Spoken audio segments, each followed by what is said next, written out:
wait until the conclusion of this epidemic and have a proper statistical assessment of where we are. And that, I think, is the course I would recommend to him. Ben Bradshaw. Mr. Speaker, I was the first member of this House to raise concerns about Russian interference in our democracy 4 years ago. By blocking the publication of the Russia report before the election on the grounds that the ISC committee has said were spurious, and then trying to fix the committee, isn't it abundantly clear that this Prime Minister has knowingly and repeatedly put his own personal and party interests before the national security of our country?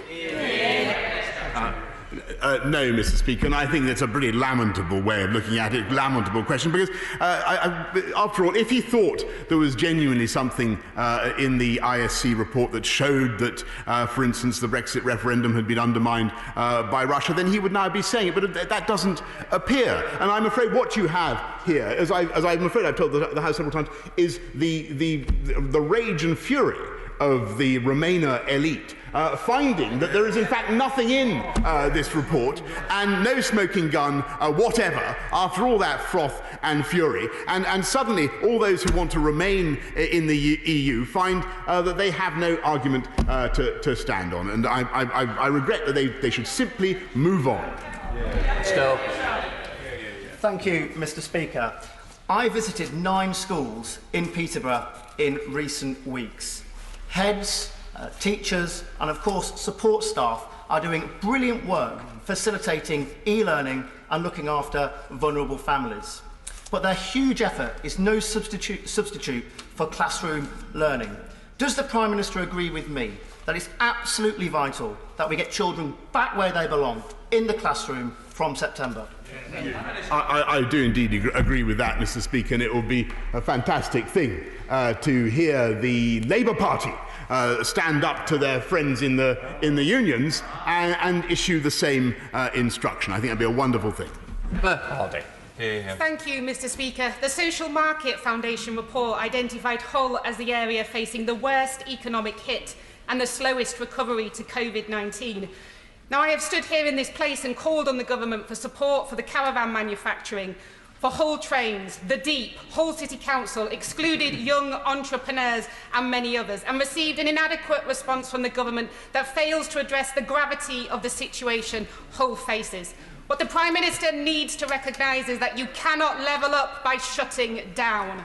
So what new support will he give to prevent job losses in Hull West and Hessel? Well, Mr. Speaker, we've already given the East Riding of Yorkshire over £21 million to deal with the pressures of coronavirus. We've supported 90% of caravan manufacturers who she rightly supports with the furlough scheme. And as she knows, we have not only the Kickstarter fund, the £2 billion Kickstarter fund to help young people into work, but also the job retention, the furlough bonus scheme to retain people in their jobs as part of a massive package, £640 billion overall, to get our country moving again and make sure that we bounce back stronger than ever before. Butler. Thank you, Mr. Speaker. Schools in Buckinghamshire have done a tremendous job in recent months balancing online learning with physical classes for the children of key workers. Will my right honourable friend join me in thanking the teachers of the Aylesbury constituency? And will you also agree with me that it is right to have increased funding for schools, providing more money for all pupils and so giving them the best prospects for their future?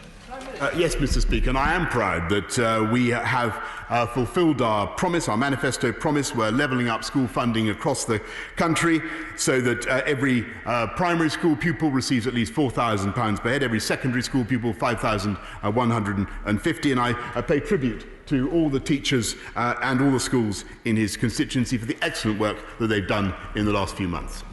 Ben Lake. Mr. Speaker, face coverings will become mandatory on public transport in Wales next Monday.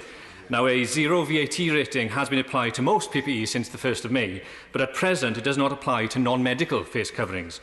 Will the Prime Minister therefore extend the zero rating to these items so that members of the public, especially those on low incomes, are not financially penalised for following the rules?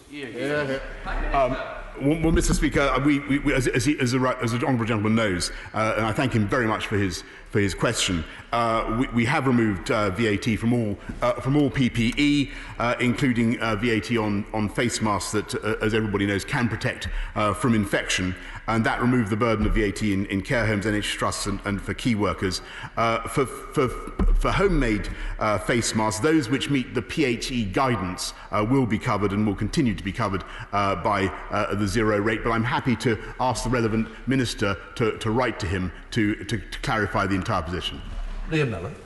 Friday is the first anniversary of my right honourable friend becoming Prime Minister, and over the last 12 months, his focus on record funding for the NHS, boosted funding for every school child in England, and also great progress on recruiting more police officers, has all enabled us to start to address some of the ingrained regional inequalities that we have in our country. Can my right honourable friend ensure that levelling up remains central to his vision for our country for every single year of his premiership? Yes. I thank my right honourable friend, and I can absolutely give her that